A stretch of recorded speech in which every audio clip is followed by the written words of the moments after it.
আমাদের মুক্তিযুদ্ধের চেতনায়।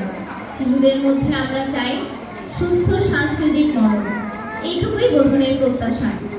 ইচ্ছামতে আজকের এই অনুষ্ঠান আপনাদের সবার সহযোগিতার কারণে সার্থক হয়ে উঠেছে। ধন্যবাদ এতক্ষণ আমাদের সাথে থাকার জন্য। এই পর্যায়ে আমি মঞ্চে সকল শিশুদের ডেকে নিচ্ছি, একটা গ্রুপ ছবি তোলা হবে। দ্রুত মঞ্চে চলে আসুন।